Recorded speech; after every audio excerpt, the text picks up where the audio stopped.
It's 2:34 a.m. and I'm sitting in my home office surrounded by printed emails, highlighted documents, and a timeline I've been building for the past 3 weeks. 3 weeks since I was fired from my dream job at a marketing firm where I'd worked for 4 years. 3 weeks since my best friend of 8 years, the person I trusted more than anyone, the woman who was like a sister to me, was promoted into my position. 3 weeks since I started piecing together that my termination wasn't due to my performance. It was because of a calculated, deliberate sabotage campaign orchestrated by the person I'd brought into the company in the first place. My name is Victoria Hayes.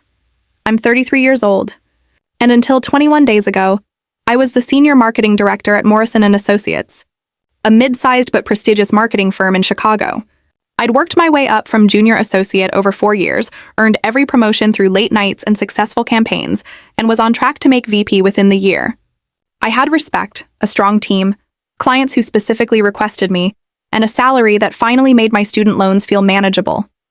Now I have none of that. I'm unemployed, professionally humiliated, and watching my former best friend Natalie Chen thriving in the position that should still be mine. A position she systematically engineered to steal by destroying my reputation, sabotaging my work, and manipulating everyone around us so perfectly that until 3 days ago, I thought I'd actually failed on my own merit. I need to write this down because I'm losing my mind. Because I spent 2 weeks in a depression spiral thinking I was incompetent before I accidentally discovered the truth. Because Natalie is out there right now, probably celebrating her success, thinking she got away with it. Because I need to document everything before I decide what to do with this information, if I can even do anything at all. Let me start from the beginning, from when I thought Natalie was the best thing that ever happened to my career. Natalie and I met 8 years ago at a professional networking event. We were both junior marketing associates at different companies, both struggling with imposter syndrome, both desperate to make connections in the industry. We bonded over wine and shared anxieties, exchanged numbers, and started meeting for coffee weekly to discuss work challenges and career goals. Our friendship grew beyond professional networking. We became genuine friends, shopping together, traveling together, knowing each other's dating drama, being there through family crises. When my mom got sick 3 years ago, Natalie was at the hospital with me. When she went through a bad breakup 2 years ago, she stayed at my apartment for a week. She was my person, my best friend, the sister I never had. About 18 months ago, Natalie was laid off from her company due to budget cuts. She was devastated. Her entire team was let go, and the job market was tough. She spent 3 months sending out applications with no luck. I hated seeing her struggle. So I did what I thought was a good friend thing. I told her about an opening on my team at Morrison & Associates. Marketing manager position, 1 level below me. I recommended her to my boss, put my reputation on the line vouching for her skills and character. I walked her through the interview process, gave her insider knowledge about what they'd be looking for, even helped her prepare her presentation. Natalie got the job. She was ecstatic, crying happy tears, saying I'd saved her career and her life. She took me to dinner to celebrate, gave me an expensive bottle of wine as a thank you, told me she'd never forget what I'd done for her. I was thrilled. My best friend was now also my coworker. We could commute together sometimes, grab lunch, navigate office politics as a team. It felt like a dream scenario. The first few months were great. Natalie was good at her job, contributed well to the team, and everyone liked her. She was charming in meetings, creative with campaigns, and clients responded well to her. I was proud. I'd brought in a great team member and helped my friend at the same time, but around month 4, small things started changing. Nothing dramatic at first. Just little shifts that I noticed but didn't think were significant. Natalie started staying late at the office more often. She'd send emails at 11 p.m., come in early, work through lunch. At first, I thought she was just trying to prove herself in the new role. But then I noticed she was specifically working late on days when I had to leave at normal hours. Days I had therapy appointments or gym classes or dates. She'd make comments in team meetings. Subtle things like, Victoria had to leave early yesterday, but I stayed to finish the Johnson proposal. Or I know Victoria is busy, so I took the liberty of handling the client call. Framed as helpful, but with an edge that made me seem less dedicated. She started befriending my boss, Lawrence, in ways that felt excessive. Complimenting his ideas effusively in meetings. Asking for his mentorship. Staying late to chat with him about strategy. I told myself I was being paranoid. She was networking, building relationships. That's how you succeed in business. Around month 6, things escalated. We were working on a major campaign for our biggest client, TechFlow Industries. I'd been leading the account for 2 years, and they loved me. This new campaign was crucial. A full rebranding with a budget of $2 million. Success here meant my VP track was secured. I'd been developing the campaign strategy for weeks. Had mock-ups, research, a full presentation ready. The client meeting was scheduled for a Thursday. I'd shared all my materials with the team, including Natalie, to get feedback and have everyone aligned. The Wednesday before the meeting, I got food poisoning. Violently, horribly ill. I was up all night, couldn't keep anything down. Thursday morning, I texted Lawrence at 6 a.m. that I couldn't make the meeting, that I was seriously sick. But I'd sent all materials to the team, and Natalie could present in my absence since she knew the campaign inside and out. Natalie presented. And according to what I heard later, she was brilliant. The client loved the campaign. TechFlow signed on immediately. It was a massive win. But here's what I didn't know until 3 days ago. Natalie didn't present my campaign. She presented a revised version she'd apparently been working on. Told the client and Lawrence that she'd identified some issues with my original approach and had refined it. The campaign that won was substantially different from mine. Different visual identity, different messaging strategy, different core concept. At the time, when I came back to work on Friday, everyone was congratulating Natalie. Lawrence pulled me aside and said, "Great team effort, but Natalie really knocked it out of the park with her revisions. She's got great instincts." I was confused. Revisions? I looked at what had been presented. It was good, yes, but it wasn't what I'd created. I asked Natalie about it privately. "I hope you don't mind," she said, looking genuinely apologetic. "I just thought some elements could be stronger. I didn't want to bother you while you were sick, so I made some adjustments." The client loved it. "You should be proud. It was based on your foundation. Based on my foundation." Making it sound like I'd done preliminary work and she'd elevated it, rather than the truth. I'd done complete client-ready work and she'd swapped it out for her own. I should have pushed back harder. Should have documented what my original campaign looked like versus what was presented. But I was still recovering from being sick, and I told myself to be grateful the client was happy and not precious about credit. Team wins are still wins, right? Wrong. That was the beginning of a pattern I was too naive to recognize. Over the next few months, similar things kept happening. I'd work on projects, share materials with the team for feedback, and somehow Natalie would end up presenting refined versions to clients or leadership. Always with plausible explanations. Always framed as collaboration. Always resulting in her getting praised for great instincts while I was credited with solid foundation work. My role was being repositioned, subtly but surely. I went from lead strategist to supporting player, from the person clients requested by name to the person whose work needed refinement. I tried talking to Lawrence about it. Told him I felt like I wasn't getting credit for my contributions. He said that's how team dynamics work sometimes, that I should be proud of mentoring Natalie, that good leaders elevate their team members. I tried talking to Natalie. She'd act hurt that I was questioning our friendship over work. "I thought we were a team," she'd say. "I'm not trying to take credit from you. We're collaborating. Isn't that what best friends do?" 8 months into her tenure at Morrison & Associates, Natalie was everyone's favorite. She'd cultivated relationships across the company. She was on a first-name basis with the CEO. She organized happy hours and team bonding events. She was visible, prominent, beloved. Meanwhile, I was becoming invisible. My wins became team wins that Natalie somehow embodied. My ideas became springboards for Natalie's refined versions. My client relationships were being subtly transferred as Natalie joined more calls, stayed later for follow-ups, positioned herself as the primary contact. I started noticing other things too.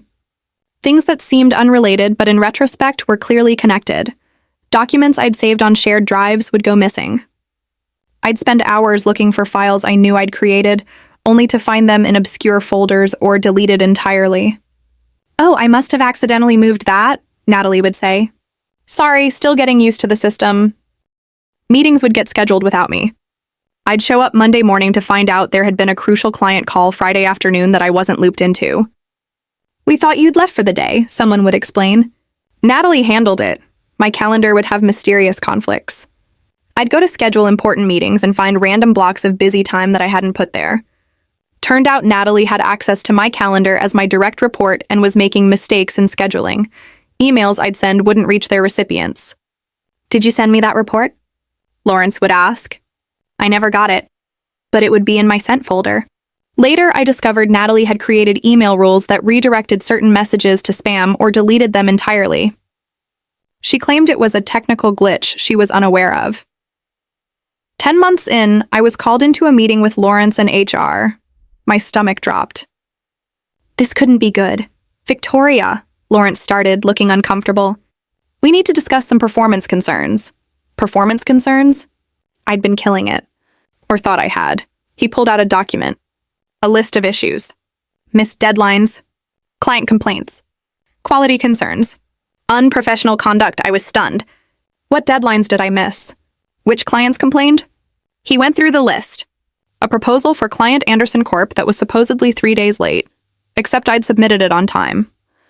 A presentation for TechFlow that had errors in it, except I'd reviewed it thoroughly. A client call where I was allegedly dismissive and unprepared, except I'd been thorough and professional. For each item, I had explanations.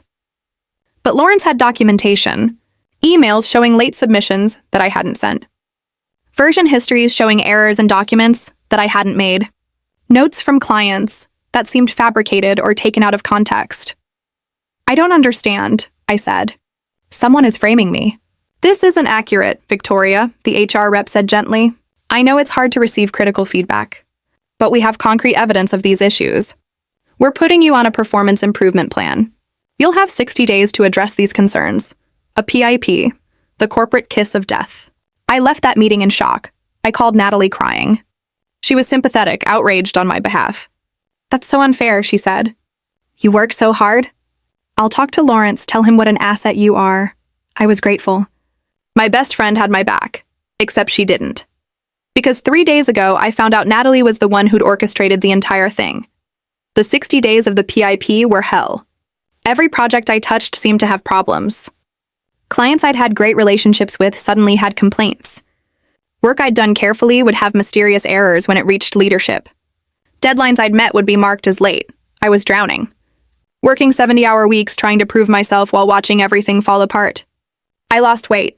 Stopped sleeping. Developed stress-induced migraines. My therapist suggested I might be experiencing a breakdown. Meanwhile, Natalie was ascending.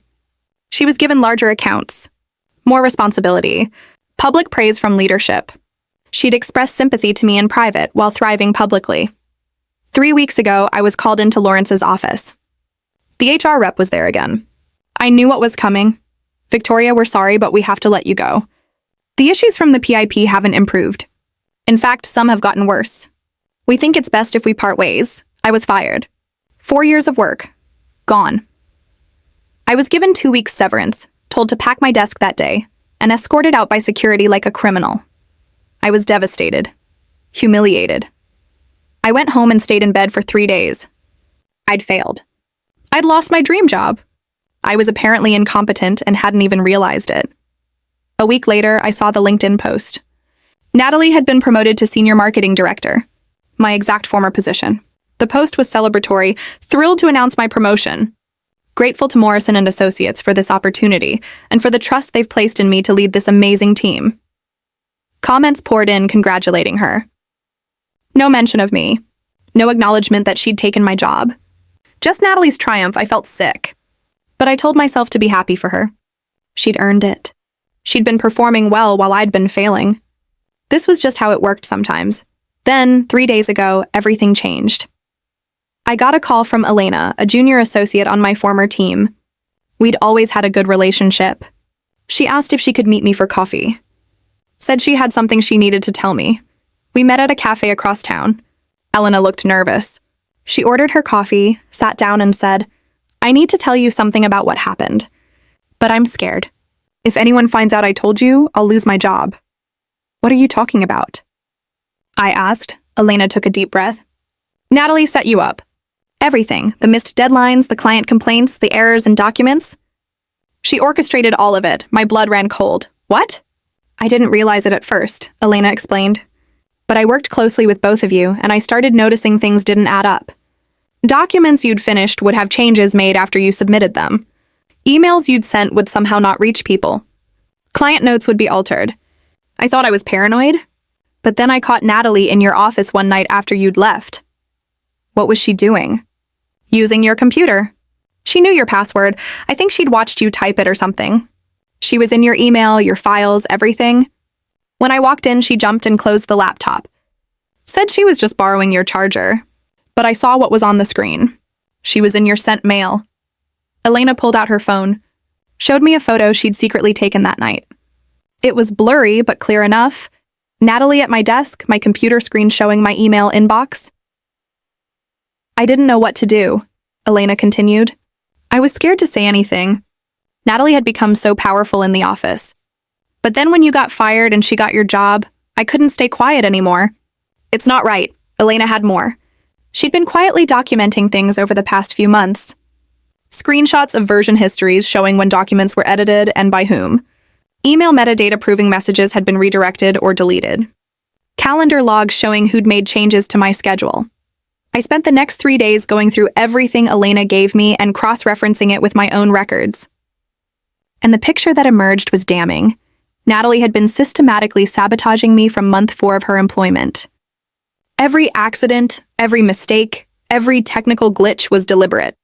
She'd used her access as my direct report to undermine me at every turn while positioning herself as the ideal replacement.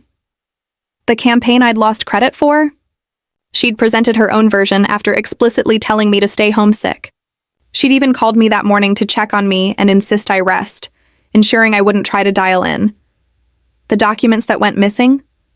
She'd been moving or deleting them, then offering to help find them while making me look disorganized.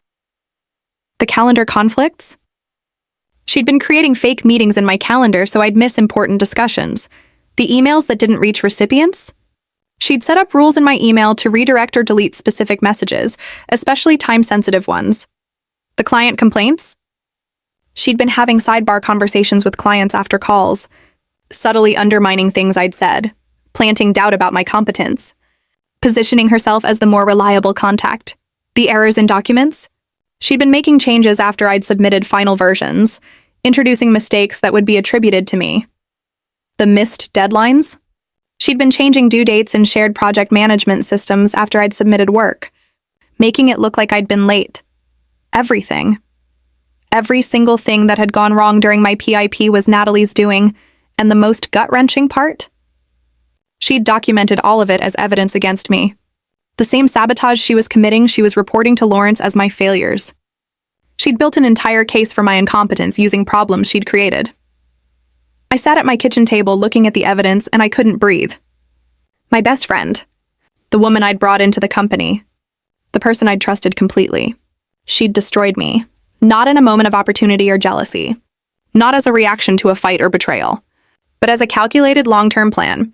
She'd befriended me, let me help her get the job, and then systematically dismantled my career while taking everything I'd built. I spent 2 days paralyzed. Then I started making calls. Lawyers, mostly, trying to understand if I had any legal recourse. The answers were depressing. It's workplace sabotage, one lawyer told me. Definitely unethical and probably grounds for termination if proven. But suing is complicated. You'd need to prove damages, prove intentional harm, prove Morrison and Associates was negligent. It would be expensive and time-consuming with no guarantee of success. What about going to Morrison and Associates directly? I asked. Showing them the evidence? You could try, the lawyer said. But you're a terminated employee accusing their new rising star of sabotage. They'd be incentivized to dismiss it. And Natalie could claim you're making it up out of bitterness about being fired. So she just gets away with it? Unfortunately, corporate sabotage is hard to prosecute unless it's egregious and provable. What you have is compelling but could potentially be explained away or defended against. The company would have to want to investigate, and they have no reason to. You're gone, she's performing well. Why would they dig into it? I consulted with 3 more lawyers. Got similar answers?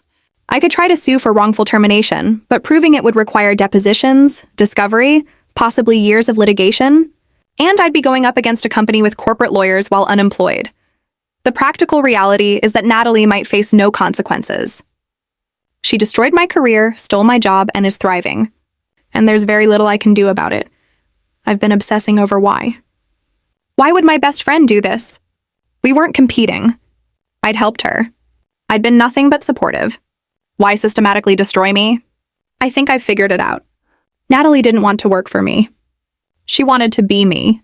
She didn't want a job at my level. She wanted my job specifically. And the fastest way to get it was to make me fail while she succeeded. From day one, she was studying me, learning my job, my relationships, my strategies, not to support me, but to replace me. Every late night she stayed wasn't dedication. It was intelligence gathering. Every friendship she built wasn't networking. It was alliance building for when she'd need people on her side. She knew that getting promoted normally would take years. But if I failed spectacularly and quickly, there would be an urgent opening that she'd be perfectly positioned to fill. She'd already been doing my work, my refined work, knew all my accounts, had built relationships with leadership. She'd be the obvious choice, and it worked perfectly. I'm out. She's in. And unless I want to spend years in expensive litigation with uncertain outcomes, she's going to keep my job, keep my reputation, keep my career trajectory. I called her yesterday. First time since I was fired. She answered, sounding cheerful. Victoria, how are you? I've been worried about you. How's the job search going? The audacity. The complete audacity of asking about my job search when she's the reason I'm unemployed. I know what you did, I said. My voice was shaking but clear. Silence. Then, what are you talking about? The sabotage, all of it. The documents, the emails, the calendar, the client complaints. I have evidence, Natalie. I know it was you. More silence. Then carefully, Victoria, I think you're going through something difficult right now. Losing your job was traumatic, and I understand you're looking for someone to blame. But I didn't do anything to you. I'm your friend. I've always been your friend. You used my computer. You changed my files. You redirected my emails. You manufactured evidence of incompetence and reported it to leadership. You stole my job. That's not true, Natalie said, her voice hardening. And honestly, if you're going around making accusations like this, you're going to destroy what's left of your professional reputation. People will think you're unstable, bitter, unable to take responsibility for your own failures. I have proof. Do you? Natalie asked. Because from where I'm standing, you're a disgruntled former employee making wild claims. I'd be careful about that, Victoria. Defamation is serious, she hung up. I sat there holding my phone, shaking with rage. She'd threatened me. Subtly but clearly. If I try to expose her, she'll paint me as crazy, bitter, unstable. And given that I was fired and she's succeeding, who's the company going to believe? I've been strategizing with Elena. She's willing to testify to what she saw, but she's scared. She's a junior employee, and Natalie is now her boss. If she speaks up and nothing comes of it, her career at Morrison is over. I'm trying to figure out if there are other people who might have noticed things. Other team members who might have evidence. But everyone who's still there has no incentive to help me. Natalie's in charge now. Crossing her means risking their own jobs. I did reach out to one person, Marcus, a senior director in another department who I'd always had a good relationship with. I sent him everything, the evidence, the timeline, Elena's testimony, asked if he'd be willing to bring it to leadership as a neutral party concerned about company integrity. Marcus called me back the next day. Victoria, I believe you. This looks really bad. But I need you to understand something. I can't take this to leadership. Natalie has powerful allies now. The CEO loves her. Lawrence staked his reputation on the decision to promote her. If I come forward with this, I'm making enemies of powerful people. And my own position isn't secure enough to take that risk. I'm sorry, so that's where I am. 3 weeks unemployed. Evidence of systematic sabotage by my best friend. No viable path to justice or recourse. I've been applying to other jobs, but my forced departure from Morrison is a red flag. In interviews, when they ask why I left, I have to either lie or admit I was fired. If I admit I was fired and explain it was due to sabotage, I sound paranoid. If I lie and they check references, Morrison's HR will confirm I was terminated for performance issues. Natalie has effectively blacklisted me from the industry I worked in for years. My therapist says I need to find a way to accept what happened and move forward.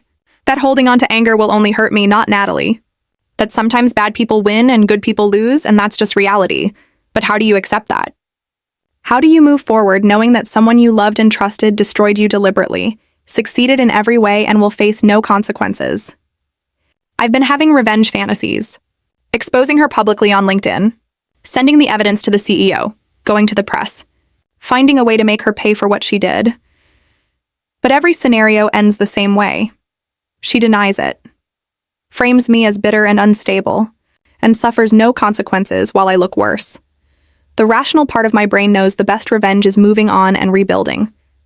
Finding a new job, letting Natalie's guilt, if she has any, be her punishment. Living well is the best revenge, but the hurt, angry part of me wants justice. Wants her to face consequences. Wants everyone to know what she did. Wants her to lose everything, like she made me lose everything. I don't know which part will win. What I do know is this. I've lost my job, my professional reputation, my financial stability, and my best friend. Natalie has gained all of that and more. And the world thinks she's a success story while I'm a failure. 3 weeks ago, I had a career and a best friend. Now I have neither, and I have to figure out how to rebuild from rubble that someone I trusted created. The sun is coming up now. Another day of unemployment. Another day of watching Natalie's LinkedIn posts about her success. Another day of trying to figure out what I do with this information that simultaneously explains everything and changes nothing. I'm 33 years old, and my best friend destroyed my career to steal my job, and she's going to get away with it. That's the story no one warns you about. Not the one where your enemy takes you down, but the one where your best friend does it with a smile while you thank her for her support. I don't have a neat ending to this. No justice served, no lessons learned that make it better. Just the raw reality that sometimes people you trust will destroy you for their own gain, and the system protects them while you suffer the consequences. All I have is the truth, a pile of evidence that may never matter, and the knowledge that I'll never trust anyone the same way again, and I have to figure out how to live with that, how to rebuild from this, how to move forward when the person who should have had your back was actually the one holding the knife. Don't have answers yet, just the trying and the hope that someday, somehow trying will be enough.